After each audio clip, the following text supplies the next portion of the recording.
Voice of America Washington سے عالمی خبروں کے ساتھ میں ہوں عائشہ تنظیم۔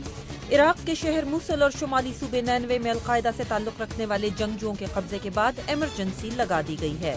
فوج اور پولیس شہر چھوڑ کر پیچھے ہٹ چکی ہیں۔